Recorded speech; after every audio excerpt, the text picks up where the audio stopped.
these twins that I have, twins.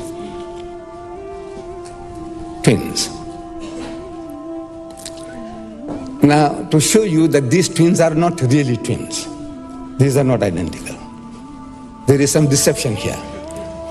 They are identical on the face of it. I don't know whether the pastor would like to cooperate. I would like him to open, if he pleases, if he will help me. Otherwise, I have to call somebody from the audience.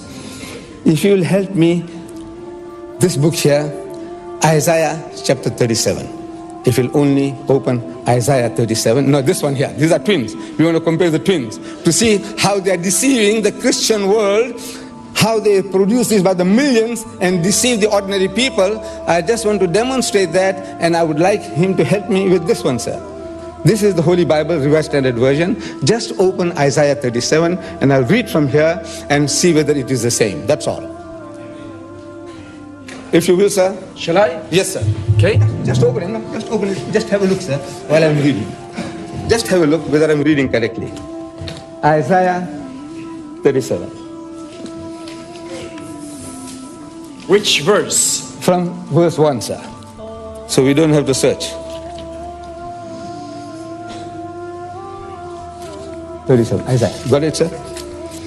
Verse 1. When King Hezekiah heard it, he rent his clothes and covered himself with sackcloth and went into the house of the Lord. Correct, sir? Yes, I am following. Yes. And went into the house of the Lord, and he sent Eliakim, who was over the household, and Shebna the secretary, and the senior priest covered with sackcloth to the prophet Isaiah the son of Amos. Verse 3.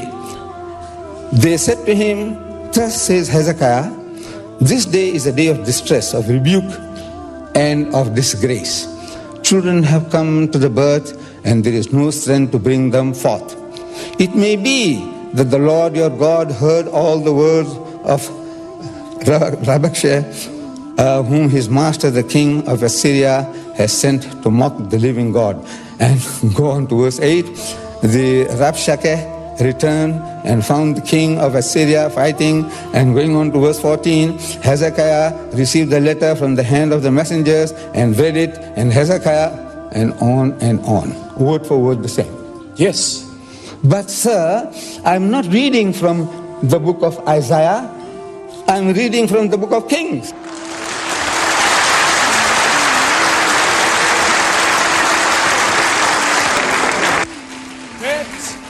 In your time, you'll explain that when your time comes. That's the greatness of the Bible.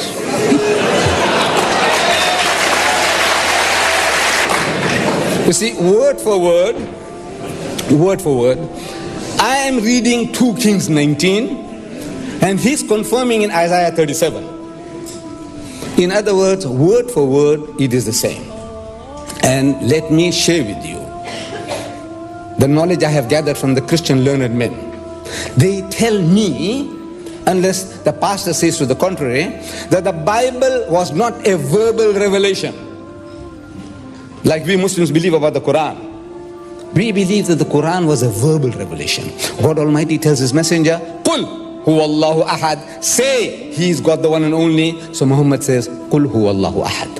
So Allahu Samad, God the eternal absolute. So he says, Allahu Samad. He says, Lam yalid wa lam yulad. He does not beget and is not begotten. So he says, Lam yalid wa lam. The Quran is a verbal revelation.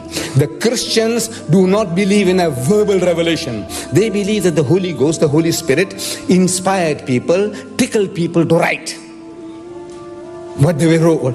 But in that case, you can't have word for word reproduction. If somebody tickles you to write about this meeting, you can't reproduce word for word what the other man has written, the other journalist. Your wordings will differ, your settings will differ. This is human.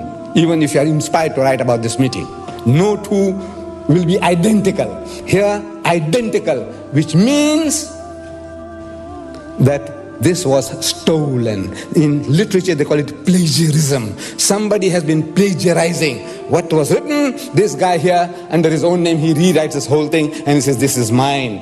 In literature, you call that stealing, and you can be charged for stealing. Now, God doesn't do that. He doesn't dictate to one prophet and then he forgets what he has inspired, and he takes the trouble of repeating word for word, phrase for phrase, comma for comma, full stop for full stop.